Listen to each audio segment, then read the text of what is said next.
मेरे प्यारे दोस्तों, आप सबको नमस्कार। स्वागत है हमारे यूट्यूब चैनल पे।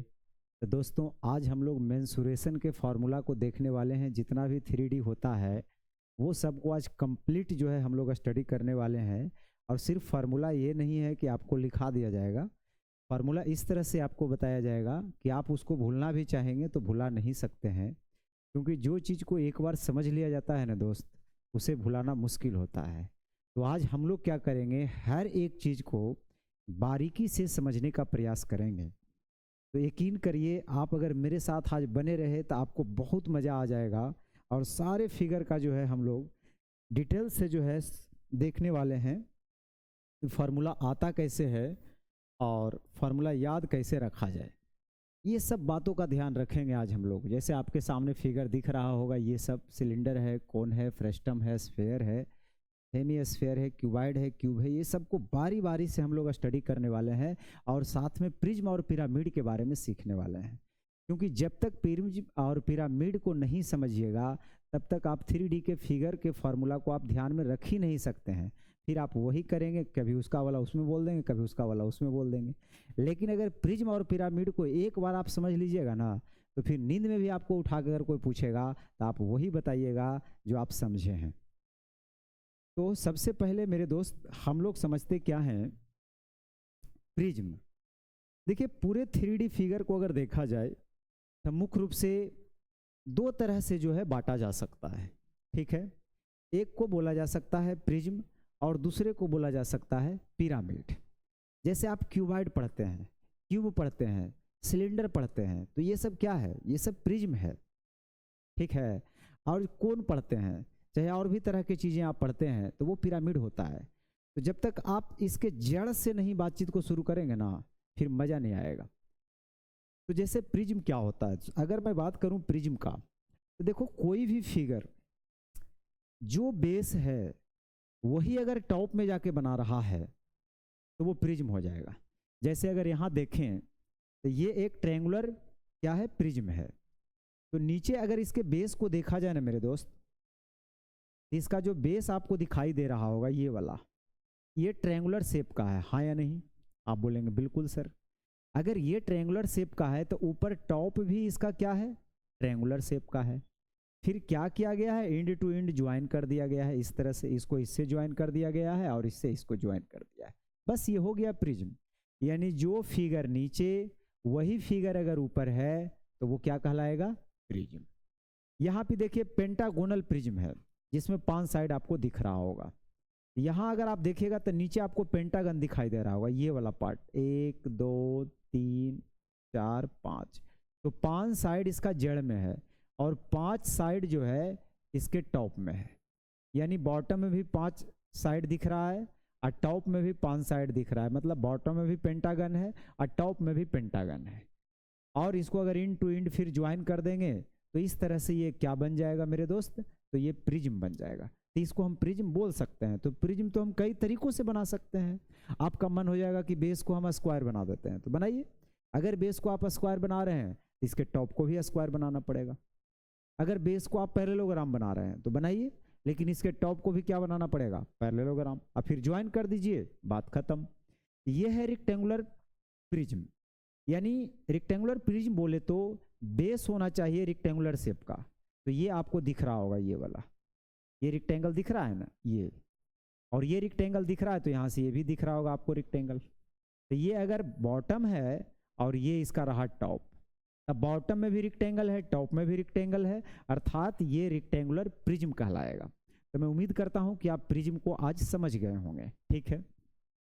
और भी अगर मैं बातचीत करूँ जैसे सिलेंडर, तो सिलेंडर को प्रिज्म के कैटेगरी में रख सकते हैं, नहीं भी रख सकते हैं, लेकिन अगर मैथमेटिकल लैंग्वेज है तो आप रखिए, उसमें कोई दिक्कत वाली बात नहीं है।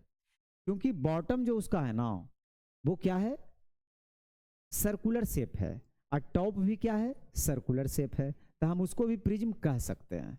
यानी कहने का मतलब है कि क्यूब भी प्रिज्म है, क्यूबाइड भी प्रिज्म है, triangular, pentagonal, rectangular, square shape का, ये सब प्रिज्म है।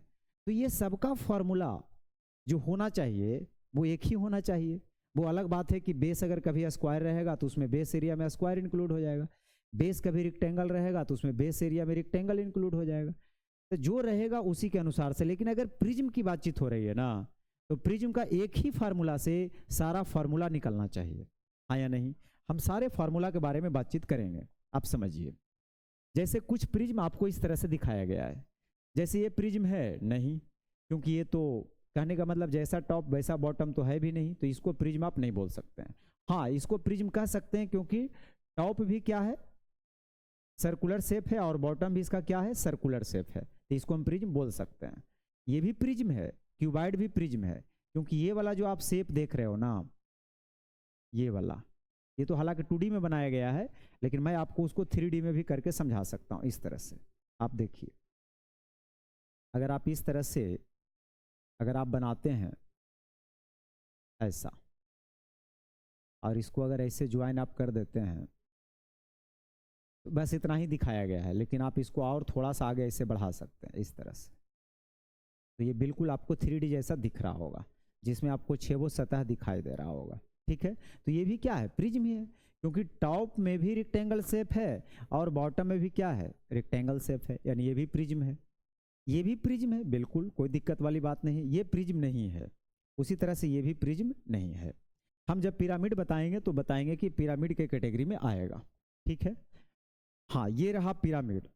तो मैंने कहा कि 3D को दो तरह से समझा जा सकता है, एक प्रिज्म और दूसरे पिरामिड। पिरामिड में क्या होता है कि बेस में आप जो फिगर बनाना चाहते हैं, बेस में आप जो फिगर बनाना चाहते हैं दिल खोल कर बनाइए, आपको कोई मना करने वाला नहीं है। लेकिन टॉप में जाके क्या होना चाहिए, कोनिकल हो जाना चाहिए, मतलब टॉप में जाकर के वो एक जगह मिल जाना चाहिए। अगर इस तरह से सॉलिड बनाते हैं तो वो क्या कहलाएगा, पिरामिड कहलाएगा।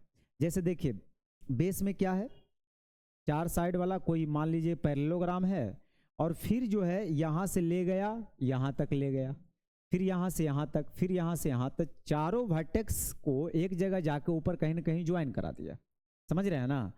तो अगर बेस में कुछ भी हो, जैसे मान लीजिए कि बेस में ट्रायंगल है और ऊपर जाके वो एक जगह मिल रहा है, तीनों वर्टेक्स को हमने मिला दिया, तो वो क्या कहलाएगा, पिरामिड कहलाएगा। अब मान लीजिए कि कोने आप बना रहे हैं, तो कोन को भी पिरामिड के कैटेगरी में रखा जा सकता है। क्यों, क्योंकि बेस तो हमने सर्कुलर लिया, लेकिन ऊपर जाके टॉप लेवल पे जाके मिला कि नहीं मिला, आप कहेंगे बिल्कुल मिला। तो हम फार्मूला को समझने के लिए कोन को भी पिरामिड के कैटेगरी में रख सकते हैं। यानी अब बात कुल मिलाकर इतना ही है कि अगर हम प्रिज्म को समझ लें तो प्रिज्म से रिलेटेड क्यूब हो गया, क्यूबाइड हो गया, सिलेंडर हो गया, ये सब समझ में आ जाएगा, और सबका फार्मूला भी याद करने की जरूरत नहीं है, ऑटोमेटिक निकलता चला जाएगा। और अगर हम पिरामिड को समझ लेना, तो ये कोन क्या चीज है, कोन जैसा जैसा अलग अलग टाइप के 50 फिगर का आपसे पूछ देगा, आप सबका जवाब दीजिएगा। जरूरत है मेरे साथ बने रहने के लिए। वीडियो को जल्दी से लाइक करिए। अब हम अपनी बात को शुरू करते हैं। वीडियो थोड़ा सा लंबा हो सकता है, लेकिन कोई बात नहीं है, लंबा हो तो हो, लेकिन हम लोग समझते हुए चलेंगे। आइए, तो आज हम 3D को समझने के बारे में समझते हैं। ये तो मैंने फिगर आपको समझा दिया कि फिगर इस तरह से होता है। अब हम बारी बारी से समझते हैं कि base area, curve surface area, total surface area, volume, ये सब क्या होता है। ध्यान से समझिए मेरे साथ आप। तो सबसे पहले अगर मैं बात करूं कि जैसे मान लो एक रेक्टेंगल है मेरे दोस्त, अगर ये रेक्टेंगल है तो आप सब जानते हैं कि इसका एरिया क्या होता है, तो आप कहेंगे L इंटू बी होता है। मैं अगर आपसे पूछूं कि कैसे होता है तो आप चुप हो जाएंगे, क्योंकि आपको आज तक ये नहीं बताया गया है कि रेक्टेंगल का एरिया होता है L इंटू बी। समझ रहे हैं ना। लेकिन आज आपको पहली बार ये चीज समझ में आएगा कि L इंटू बी क्यों होता है। पहले एरिया का मतलब क्या होता है। एरिया का मतलब होता है कोई भी सरफेस का आप एरिया निकाल रहे हैं, तो उस सरफेस में जितना सतह है वो सब का एरिया आपसे निकालना है। जैसे अगर रेक्टेंगल का एरिया निकाल रहे हैं, तो इसका मतलब जितना भी हम शेडेड कर रहे हैं इस पार्ट को, ये सब स्पेस दिख रहा है, ये सब एरिया के कैटेगरी में आता है। किस कैटेगरी में आता है, एरिया के कैटेगरी में आता है। अब अगर मुझे इसका एरिया निकालना है, तो मुझे पता है कि ये वाला जो आप देख रहे हो ना, ये L है, ठीक है। अब अगर मैं थोड़ा सा क्या करता हूँ, इसको मिटा देता हूँ।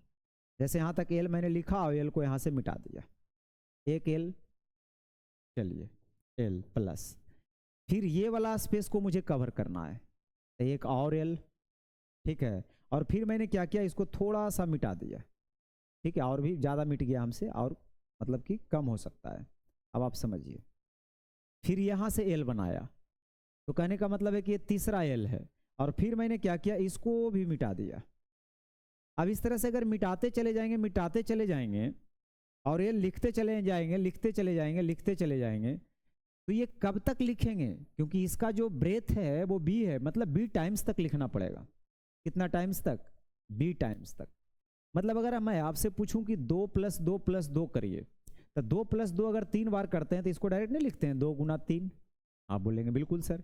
अगर l + l + l को अगर b बार कर रहे हैं तो क्या हम इसको l × b नहीं लिख सकते हैं? लिख सकते हैं। यानी जो रेक्टेंगल का एरिया होता है वो लेंथ इंटू ब्रेथ कैसे होता है, ये आपको समझ में आया होगा। बहुत अच्छा। अब आप सुनिए, अगर आप ये समझ चुके हैं तो अब हम अपनी बात को आगे बढ़ाते हैं। देखो, तो हम शुरुआत करेंगे प्रिज्म से, और प्रिज्म के लिए क्या है, प्रिज्म का फिगर यहां से आपका शुरू होता है, यहां से नहीं, ये तो पिरामिड है, हाँ यहां से। ये है क्यूबॉइड, और क्यूबॉइड को हम समझेंगे। ये कहिएगा नहीं कि चलो भाई ये तो क्यूबॉइड के बारे में जानबे करते हैं सब कुछ, नहीं, आप नहीं जानते हैं। बारीकी से अगर क्यूबॉइड को आप जान गए होते तो आज प्रिज्म से रिलेटेड सारे सवाल आपसे बन गया होता। लेकिन थोड़ा सा पेशेंस रख के आप मेरे साथ बने रहिए, पहले आप इस चीज को समझिए, ठीक है, ध्यान से सुनिएगा। देखो भाई, इसमें क्या क्या होता है। एक तो होता है कर्व सरफेस एरिया, या इसको लेटरल सरफेस एरिया कहते हैं। कर्व बोलते हैं जब सर्कुलर पाथ रहता है तब, इसमें सर्कुलर पाथ है नहीं, इसलिए मैं इसको कर्व ना बोल करके इसको बोलूंगा लेटरल सरफेस एरिया, ठीक है। और दूसरा होता है, और दूसरा जो होता है टोटल सरफेस एरिया, और तीसरा होता है इसका वॉल्यूम। हम तीन चीज को आज समझने वाले हैं। लेटरल सरफेस का मतलब क्या होता है, जैसे लेटरल सरफेस का मतलब हुआ जो दीवार होता है ना, जो भित्ति होता है, उसको बोलते हैं लेटरल सरफेस एरिया। अगर आप जिस कमरे में हैं उसमें अगर मैं आपसे पूछूं कि लेटरल सरफेस एरिया कहाँ है, तो आप चारों ओर आंख को बढ़ा करके आप चारों दीवार को देख लीजिए। ये जो चारों दीवार आप देख रहे हैं ना, चारों दीवारों के एरिया को ही बोला जाता है लेटरल सरफेस एरिया। क्या बोला जाता है? Lateral surface area. तो अगर ये क्यूबॉइड का मुझे फार्मूला चाहिए, तब मुझे क्या करना पड़ेगा, लेटरल सरफेस एरिया के बारे में समझना होगा कि इसका एरिया होता क्या है, ठीक है। और एक होता है टोटल सरफेस एरिया। तो टोटल सरफेस एरिया का मतलब है कि जो भी सॉलिड का आप टोटल सरफेस एरिया निकाल रहे हैं, उस सॉलिड में पता करिए कि टोटल कितना सरफेस है। जैसे अगर कमरे की हम बात करें तो कमरा में तो 4 गो दीवार हो गया, अगर 4 दीवार हो गया तो ठीक है, और 2 गो छत हो गया, एक ऊपर और एक नीचे, तो 4 और 2 मिला दीजिएगा तो हो जाएगा 6, यानी 6 सरफेस आपको दिख रहा है। और जब 6 सरफेस का आप टोटल एरिया निकाल दीजिएगा तो उसको बोला जाता है टोटल सरफेस एरिया, यानी संपूर्ण पृष्ठ का क्षेत्रफल। और लेटरल सरफेस एरिया यानी पार्श्व पृष्ठ का क्षेत्रफल, यानी चारों दीवारों का क्षेत्रफल। आगे समझते हैं वॉल्यूम। वॉल्यूम का मतलब होता है जैसे सरफेस पर जो एरिया है उसको भी काउंट करना है, और जो स्पेस में एयर वगैरह है उस सबको काउंट करना है। यानी कमरा में जितना भी एयर है वो सबको देखना है, तो ये वॉल्यूम में है। अगर गिलास में पानी रखे हुए हैं तो उसका एक अपना वॉल्यूम है, ठीक है। आप समझिए। अब हम समझते हैं कि लेटरल सरफेस एरिया कैसे निकाला जाता है। तो मैं पहले बात करूंगा कि प्रिज्म का लेटरल सरफेस एरिया कैसे निकालें। ये जो प्रिज्म है उसका लेटरल सरफेस एरिया कैसे निकालें। कोई भी प्रिज्म का, हम केवल क्यूबॉइड की बात नहीं कर रहे हैं, हम सारे प्रिज्म की बात कर रहे हैं। तो मैंने बोला था कि प्रिज्म में क्या होता है कि जो, कहने का मतलब है कि जो फिगर नीचे रहता है वही फिगर क्या रहेगा, ऊपर रहेगा, हाँ या नहीं। अगर जो फिगर नीचे है वही फिगर अगर ऊपर है मेरे दोस्त, तो उसे बोलने का काम करते हैं हम लोग, क्या बोलने का काम करते हैं, प्रिज्म। अब मैं यहां से क्या करता हूं, एक प्रिज्म बना लेता हूं, मतलब ये एक क्यूबॉइड है, ठीक है। क्यूबॉइड क्या है, एक प्रिज्म है। अब सुनिएगा, अगर मैं आपसे पूछूं कि इसका लेटरल सरफेस एरिया बताइए, चारों दीवारों का एरिया बताइए, तो जब ये दीवार में आप आइएगा ना, तो ये तो एक सरफेस को मैंने लेकर के काउंट किया। मान लो एक नीचे वाला छत है, तो नीचे वाला छत का अगर एरिया आपको चाहिए तो कैसे निकालते हैं? तो अभी मैंने बताया एल इंटू बी।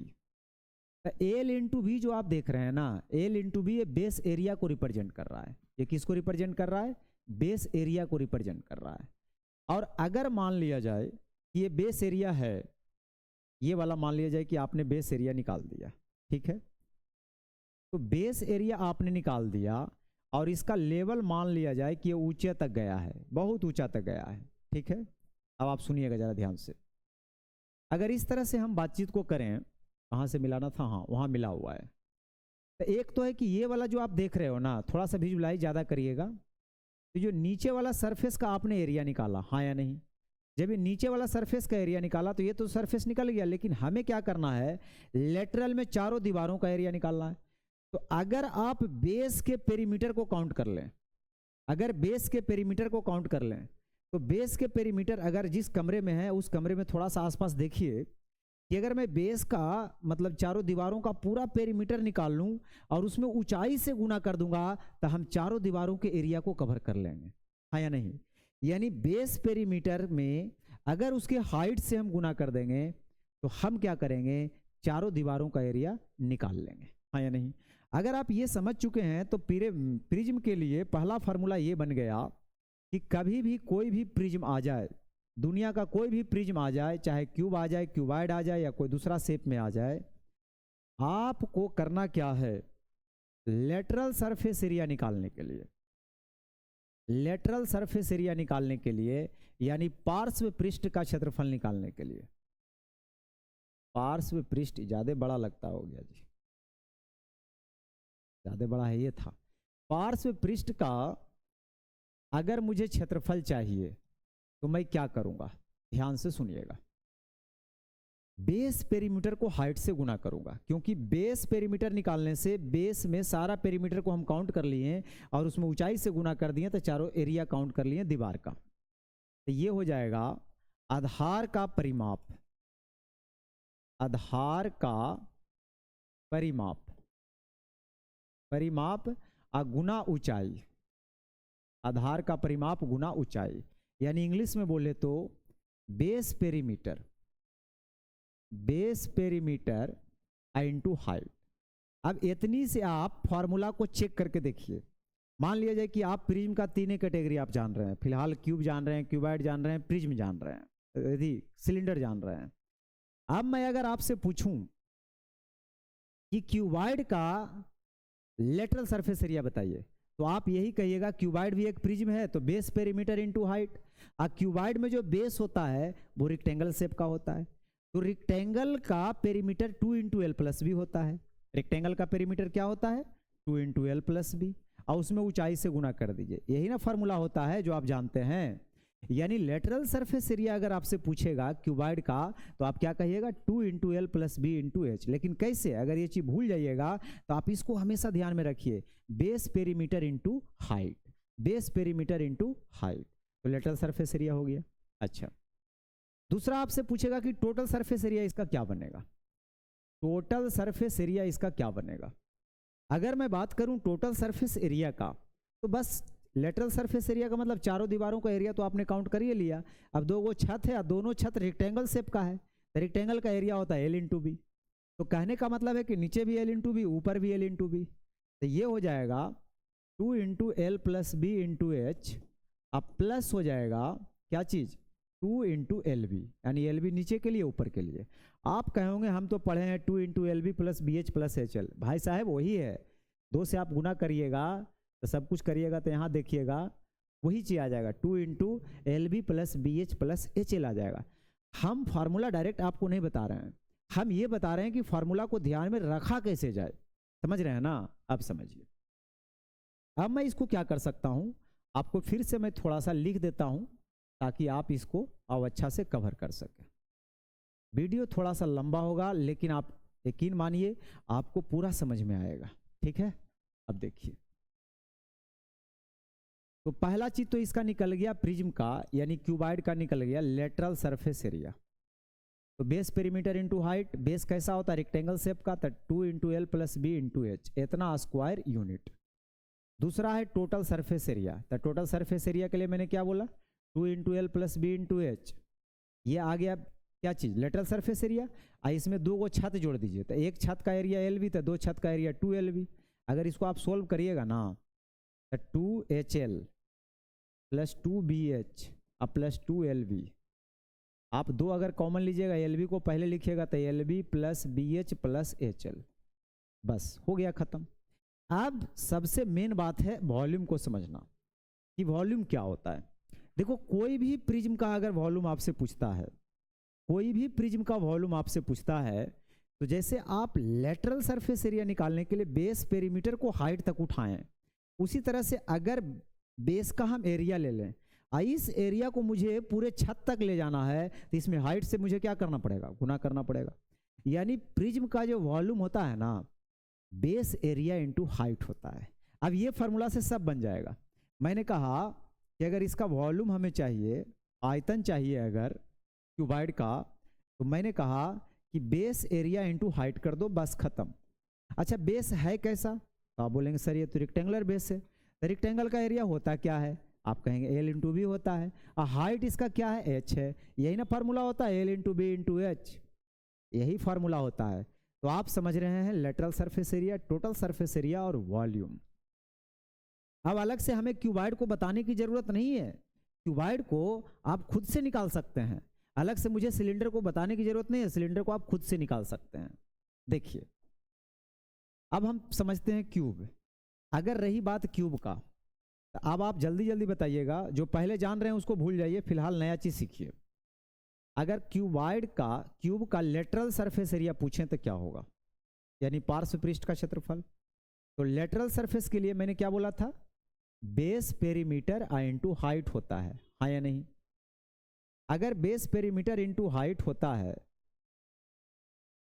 तो बेस कैसा है, तो आप बोलेंगे सर स्क्वायर शेप का है। स्क्वायर का पेरीमीटर क्या होता है, 4 इंटू साइड। और हाइट भी क्या होगा, तो साइड ही होगा, क्योंकि लेंथ ब्रेथ हाइट तीनों बराबर होता है। तो देखिए 4A स्क्वायर, यही ना होता है लेटरल सरफेस एरिया, इतना स्क्वायर यूनिट। दूसरा, अगर इसका टोटल सरफेस एरिया पूछेगा, तो लेटरल सरफेस एरिया में दो को छत का एरिया जोड़ेंगे, और एक छत स्क्वायर शेप का है, तो स्क्वायर का एरिया साइड स्क्वायर, और ऐसा ऐसा दो गो है तो 2 से गुना, यानी 6A स्क्वायर, इतना स्क्वायर यूनिट। उसके बाद तीसरा है इसका वॉल्यूम। तो वॉल्यूम के लिए क्या करेंगे, प्रिज्म का वॉल्यूम कैसे निकालते हैं, बेस एरिया इंटू हाइट। तो बेस का एरिया क्या होगा, साइड का स्क्वायर, और हाइट भी क्या है, साइड ही है। तो वॉल्यूम यहाँ से क्या निकल गया, AQ, इतना क्यूबिक यूनिट। तो बस प्रिज्म का आप फार्मूला याद रखिए, बाकी सबका आराम आराम से निकलते चले जाएगा। अभी हम डायगोनल वगैरह की बातचीत नहीं कर रहे हैं, अभी केवल हम 3 चीज पे काम कर रहे हैं, लेटरल सरफेस, ठीक है, टोटल सरफेस और वॉल्यूम पे। अब सुनिए, अब ये सिलेंडर है, तो सिलेंडर का अगर मुझे वॉल्यूम निकालना है, तो मैंने क्या बोला था, बेस एरिया इंटू हाइट। तो बेस कैसा है मेरे मित्र, तो कहेंगे बेस तो सर्कुलर है सर, तो सर्कल का एरिया क्या होता है, πr स्क्वायर। इसका हाइट क्या दे रखा है, h, गुना कर देंगे तो क्या हो जाएगा, πr स्क्वायर h, हो गया, बस खत्म। तो वॉल्यूम अगर निकालना है तो ये तो निकल ही है, तो लिख दिया गया है। अगर मुझे कर्व सरफेस एरिया चाहिए, देखिए अगर मुड़ा हुआ रहेगा तो उसको LA से ना कह के CA से कहिएगा। अगर कर्व सरफेस एरिया चाहिए, तो कर्व सरफेस एरिया के लिए मैंने अभी बताया था लेटरल सरफेस यानी curve surface, base perimeter into height. Base कैसा है, सर्कुलर है। सर्कल का पेरीमीटर होता क्या है, 2πr। तो देखो यहाँ लिखा है कि नहीं, 2πr लिखा है ना, इंटू हाइट यानी h, एक ही चीज से सबका निकल जाएगा। टोटल सरफेस एरिया, तो भाई तो दीवार का ना एरिया आपने केवल निकाला है, ये वाला, ये सब का एरिया आपने निकाला है। लेटरल सरफेस एरिया मैंने ये सब का एरिया। अब रह गया बेस एरिया को इंक्लूड करना।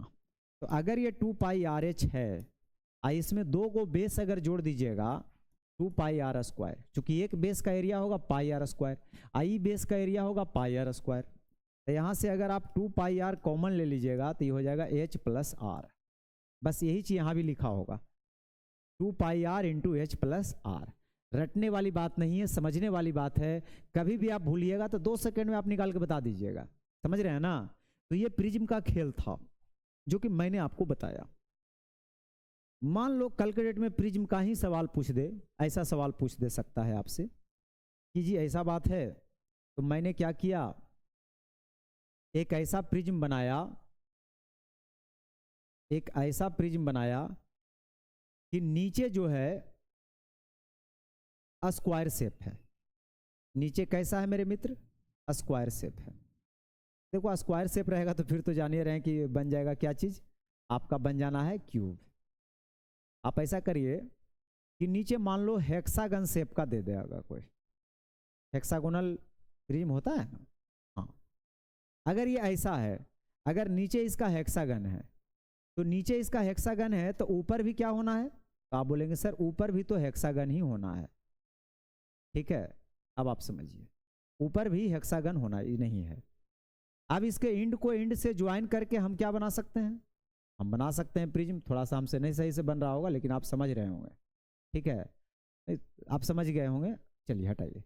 अगर मुझे, हालांकि मैं बनाऊंगा तो बना दूंगा लेकिन टाइम उतना देने की क्या जरूरत है। सीधा सीधी मैंने आपको बोला कि नीचे बेस अगर हेक्सागन है तो ऊपर टॉप भी हेक्सागन होगा। अगर ऐसा रहेगा तो वो प्रिज्म होगा। और अगर ये प्रिज्म है और आपसे कह देगा ये चीज कि इसका जो साइड है मान लिया जाए 5 cm है या 6 cm साइड है और इसकी हाइट 10 cm दे रखा है, बताइए इसका वॉल्यूम क्या होगा? तो आप क्या कहिएगा? आप कहिएगा इरेगुलर अगर हेक्सागन है तो पहले हेक्सागन का मुझे एरिया निकालना पड़ेगा, क्योंकि प्रिज्म का वॉल्यूम होता है बेस एरिया इंटू हाइट। तो तुरंत से आप रेगुलर हेक्सागन का क्या निकालिएगा? एरिया निकालिएगा और उसके बाद उसमें ऊंचाई से गुना कर दीजिएगा, निकल जाएगा प्रिज्म का वॉल्यूम। तो प्रिज्म का वॉल्यूम पूछे, टोटल सरफेस एरिया पूछे, लेटरल सरफेस एरिया पूछे, आप सब बता सकते हैं। ठीक है, तो ये था प्रिज्म। चलिए बहुत अच्छा। अब ये एक थोड़ा सा आ गया है बीच में होलो सिलेंडर, मतलब ये खोखला रहेगा। ठीक है, तो अगर ये बात खोखला का आ जाएगा तो सुनिए, अगर ये खोखला है तो एक तो इसके अंदर दीवार होगा और एक इसके बाहर दीवार होगा और एक ये वाला, आप समझिए इसमें मटेरियल है, ये मटेरियल ही मत सोचना है कि खोखला है। इस तरह से ये सब में मटेरियल है। अगर ये सब में मटेरियल है तो आपसे इसमें पहला चीज तो ये पूछा जा सकता है कि जो भी मेटल है उसका चौड़ाई क्या होगा, उसका विड्थ क्या होगा, उसका चौड़ाई क्या होगा। तो ये अंदर वाला यहाँ से लेकर यहाँ तक स्मॉल आर होता है और यहाँ से लेकर यहाँ तक मिला दीजिएगा तो कैपिटल आर, मतलब ये पूरा कैपिटल आर है और यहाँ से लेकर यहाँ तक स्मॉल आर है। अगर धातु की आपसे मोटाई पूछा जाए, धातु की अगर आपसे मोटाई पूछा जाए कि धातु की मोटाई क्या होगा, तो मोटाई निकालने के लिए आप क्या करिएगा? बाहर वाले रेडियस को अंदर वाले रेडियस से माइनस कर दीजिएगा, तो ये इसका मोटाई निकल जाएगा। दूसरा आपसे पूछ सकता है कि इसका कर्व सरफेस एरिया। कर्व में देखिए, एक तो अंदर भित्ति है तो अंदर वाले का 2 पाई आर एच, कर्व का भी ना बताए थे 2 पाई आर एच। भाई आर अंदर वाले के लिए स्मॉल हो जाएगा, फिर कर्व के लिए बाहर भी तो भित्ति है, ये जो बाहर आप देख रहे हैं ये बाहर वाला दीवार भी तो काउंट करना है। जैसे अंदर के लिए अंदर वाला दीवार काउंट किए तो बाहर वाला के लिए बाहर वाला दीवार काउंट करेंगे, तो ये भी तो कर्व सरफेस होगा 2 पाई आर एच। लेकिन इस समय अंतर क्या होगा? कैपिटल आर हो जाएगा, क्योंकि बाहर में सर्कल कैपिटल आर का रेडियस है। अब यहाँ से आप 2 पाई आर कॉमन ले लीजिएगा तो ये हो जाएगा H plus capital are.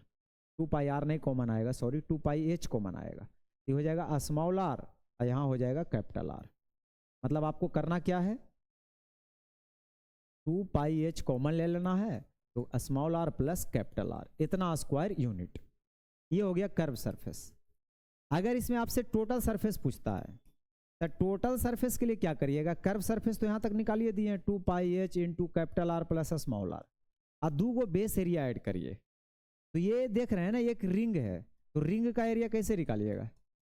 Ring का एरिया निकालने के लिए बाहर वाले सर्कल के एरिया में अंदर वाले सर्कल के एरिया को क्या करना पड़ेगा? माइनस करना पड़ेगा, और ये काम 2 बार करना पड़ेगा। तो मैं 2 पहले लगा देता हूं। तो बाहर वाले सर्कल का एरिया हो जाएगा pi capital R square I pi small R square. अब इसी को थोड़ा सा कॉमन वगैरह लेकर के आप सोल्व कर सकते हैं, इसमें तो कोई बड़ी बात है नहीं। ठीक है, आगे आप इसको सोल्व करिएगा, कॉमन वगैरह लीजिएगा तो इसका एक स्टैंडर्ड फार्मूला निकल कर आ जाएगा। मैं तो केवल फार्मूला को समझ विकसित कर रहा हूं आपके भीतर कि इसको आप समझते कैसे हैं। तीसरा, चौथा, अगर इसका वॉल्यूम पूछेगा, तो अगर इसका वॉल्यूम पूछेगा ना मेरे मित्र, तो वॉल्यूम के लिए क्या रखा है भाई? वॉल्यूम तो कुछ है ही नहीं है, बेस एरिया। तो बेस कैसा है? इस तरह से, तो बेस एरिया हो जाएगा pi capital R square minus pi small R square. ये रहा बेस एरिया। अब बेस एरिया को क्या करिएगा, वॉल्यूम किसका निकल रहा है ये भी याद रखिएगा, मटेरियल का वॉल्यूम निकल रहा है, उसमें जो मटेरियल बचा है उसका वॉल्यूम। तो बेस एरिया, तो बेस तो रिंग की तरह ना है, तो रिंग का area pi capital R square minus pi small R square. इसमें गुना कर देंगे क्या चीज से, तो इसमें गुना कर देंगे हाइट से। अगर इसमें हाइट से गुना कर देंगे तो बस हो जाएगा काम खत्म। अब इसमें आप कॉमन वगैरह ले सकते हैं, पाई ले सकते हैं, R square minus R square को लिख सकते हैं R plus R into R minus R into H, वो बात अलग है, वो तो फिर आप कर ही लीजिएगा। मेन है कि ये सब याद नहीं रहता है, तो आज ये सब चीज को कैसे सीखा जाए। ठीक है, बहुत अच्छा। तो मैंने अब समझा दिया कि प्रिज्म क्या होता है और प्रिज्म से रिलेटेड जितना भी फॉर्मूला बन सकता था वो सब आपको बताया। अब हम समझते हैं कि पिरामिड क्या होता है। तो पिरामिड के लिए आप देखिए, प्रिज्म तो आसान था कि नीचे जो बॉटम था वही ऊपर टॉप था, उसमें तो आसान हो गया फार्मूला निकालना। लेकिन इसमें आप क्या करिएगा कि अगर कोई भी पिरामिड के लिए, मैं पिरामिड की बात कर रहा हूं, केवल कोन की बात नहीं कर रहा हूं। अगर आपसे कर्व सरफेस एरिया पूछेगा, कर्व सरफेस एरिया अगर पूछेगा तो half base perimeter into slant height, मैंने तिरछी ऊंचाई, ये आपको ध्यान में रखना है। और दूसरा आपसे टोटल सरफेस एरिया पूछेगा, तो ये जो कर्व सरफेस एरिया आएगा उसमें बस एक वो खाली बेस एरिया ऐड करिएगा, क्योंकि एक ही बेस इसमें होता है। इसको सिर्फ मत देखिए, पूरे पिरामिड को आप देखिए। और तीसरा अगर आपका वॉल्यूम पूछेगा ना, तो वॉल्यूम के लिए क्या होगा, 1/3 into base area into height. ठीक है, ये आपको ध्यान में रखना है, क्योंकि देखिए यहाँ पे कोई सिस्टेमेटिकली ढंग से फिगर ऊपर जा नहीं रहा है, फिगर ऊपर जाके कोनिकल हो रहा है। तो इसके लिए फिर आपको ये सब प्रूफ करने के लिए आपको इंटीग्रेशन का सहारा लेना पड़ेगा। ठीक है, तो हमें तो केवल फार्मूला समझना है। अब आप सुनिए, अगर जैसे कोन का ही चाहिए हमें, कोन का ही चाहिए, मान लो कर्व सरफेस एरिया, तो कर्व सरफेस एरिया अगर कोन का चाहिए तो हम क्या करेंगे, simply half into base perimeter into slant height. तो बेस कैसा है, सर्कुलर है, तो सर्कल का पेरीमीटर क्या होता है 2 pi are into slant height, ये रहा एल, दो दो कट जाएगा, यहाँ निकल जाएगा पाई आर एल। यही ना पढ़े हैं कर्व सरफेस एरिया। ये पूरे पिरामिड की मैं बात कर रहा हूँ, केवल कोन की नहीं। अब अगर टोटल सरफेस एरिया है तो ये आया पाई आर एल, और उसमें एक वो बेस एरिया आप ऐड कर दीजिए, इसको तो ये जोड़ दीजिएगा तो पाई आर स्क्वायर जोड़ दीजिएगा, पाई आर कॉमन लीजिएगा तो एल प्लस आर। और तीसरा आपसे पूछ सकता है वॉल्यूम, तो वॉल्यूम के लिए मैंने अभी बताया कि 1/3 इंटू बेस एरिया, तो बेस सर्कुलर है तो सर्कल का एरिया पाई आर स्क्वायर है इंटू हाइट, तो हाइट क्या हो जाएगा एच। कोन में तो सिंपल वाली बात है, आप कहिएगा तो पहले से मुझे याद था, लेकिन एक ऐसा पिरामिड बना देगा जिसमें नीचे का बेस दे देगा, नीचे का बेस दे देगा पैरेललोग्राम, और ऊपर जाके कोनिकल कर देगा, अब आपसे उसका वॉल्यूम पूछ देगा। तो आप जब तक ये नहीं ध्यान में रखिएगा तो आप कैसे बना पाइएगा, ये तो आपको समझना पड़ेगा। तो बस ये था पिरामिड के लिए बातचीत। हाँ, अब देखो ये है स्फीयर। स्फीयर में क्या होता है, स्फीयर और सर्कल में अंतर होता है। तो ये पूरा एक 3D फिगर होता है। ओके, ये पूरा एक 3D फिगर होता है। तो स्फीयर के लिए आपको याद रखना है, इसका कर्व सरफेस एरिया बोलिए या टोटल सरफेस एरिया बोलिए, क्योंकि बस ये गोल है तो गोल है। अगर इसका सरफेस एरिया चाहिए तो आप एक छोटा सा प्रयोग क्या कर सकते हैं कि जितना इसका रेडियस है उतना ही रेडियस का एक सर्कल आप ले सकते हैं। ठीक है, और सर्कल ले करके क्या करिएगा, ऐसे ऐसे करके पूरा एरिया को आप कवर कर लीजिएगा, ऐसे करके। जब पूरा एरिया को कवर कर लीजिएगा ऐसे ऐसे कर करके, और उसके बाद इसमें इस पर चिपकाइएगा, तो मान लो यहाँ तक चिपकेगा, ये यहाँ तक क्या होगा, चिपकेगा। फिर एक और सर्कल लीजिएगा तो यहाँ तक चिपकेगा, फिर एक और सर्कल लीजिएगा तो यहाँ तक चिपकेगा, जब एक और सर्कल लीजिएगा तो पूरे को कवर कर लेगा। तो ऐसा देखा गया है कि पूरे 4 सर्कल अगर लिया जाता है सेम रेडियस का, जो रेडियस किसका है, किसका, इसको क्या बोलते हैं, स्फीयर बोलते हैं। यानी जो स्फीयर यानी गोला का जो त्रिज्या है उतना ही त्रिज्या का अगर सर्कल लेकर के 4 सर्कल बनाया जाए और उसका एरिया को अगर कवर कराया जाए तो 4 सर्कल से ये पूरा तरह से कवर होता है। तो अगर इसका मुझे टोटल सरफेस एरिया चाहिए तो 4 सर्कल का एरिया निकालना होगा, और 4 सर्कल का एरिया होगा 4 इंटू पाई आर स्क्वायर। बस हो गया, खत्म। दूसरा इसका आप याद रखेंगे, टोटल तो हो ही गया, सरफेस बोलो टोटल सरफेस बोलो, और दूसरा इसका वॉल्यूम याद रखेंगे। वॉल्यूम के लिए आपको याद रखना है 1/3 पाई आर स्क्वायर एच, लेकिन इसका एच भी आर के बराबर होने के कारण 4/3 pi R Q, 4/3 pi R Q. ठीक है, यानी कहने का मेरा मतलब है कि ये भी प्रयोग को आप कर सकते हैं। यानी कोन का जो है ना, कोन का वॉल्यूम होता है 1/3 पाई आर स्क्वायर एच, तो जितना उसका वॉल्यूम होगा सेम रेडियस का, उसका 4 गुना करिएगा तो इसके वॉल्यूम के बराबर आएगा, यानी 4/3 पाई आर क्यू। ठीक है, ये इसका वॉल्यूम हो गया। अब आप सुनिए, अब आइए हेमिस्फीयर में। हेमिस्फीयर या इसको बॉल बोल सकते हैं, कटोरा बोल सकते हैं। तो ये इसका रेडियस होता है। ठीक है, ये जो आप सरफेस देख रहे हैं, इस सरफेस को बोला जाता है कर्व सरफेस। क्या बोला जाता है? Curve surface. ये सबको बोला जाता है कर्व सरफेस। देखिए, स्फीयर का curve surface total surface same था, लेकिन यहाँ पे कटिंग हो जाने के कारण इसका जो है कर्व सरफेस टोटल सरफेस बदल जाएगा। तो अगर कर्व सरफेस एरिया पूछेगा तो टोटल स्फीयर का 4 पाई आर स्क्वायर था, तो उसका आधा कर दीजिएगा तो 2 पाई आर स्क्वायर हो जाएगा, स्क्वायर यूनिट। तीसरा, आपसे अगर इसका टोटल सरफेस एरिया पूछेगा तो कर्व सरफेस एरिया आपने बताया 2 पाई आर स्क्वायर, ये कोई सर्कल भी तो जुटेगा, इसकी वजह से एगो और जुट करके 2 pi R square plus pi R square, यानी ये हो जाएगा 3 पाई आर स्क्वायर। ठीक है, अब अगर इसका वॉल्यूम पूछेगा, अगर इसका वॉल्यूम पूछेगा मेरे मित्र, तो पूरा स्फीयर का वॉल्यूम अभी मैंने बताया 4/3 पाई आर क्यू, इसमें जब 2 से आप डिवाइड कर दीजिएगा क्योंकि उसका आधा है, तो ये आ जाएगा 2/3 पाई आर क्यू। ये है हेमिस्फीयर का वॉल्यूम। ठीक है, तो ये मैंने आपसे बातचीत किया। मैं उम्मीद करता हूँ कि आपको बहुत मज़ा आया होगा।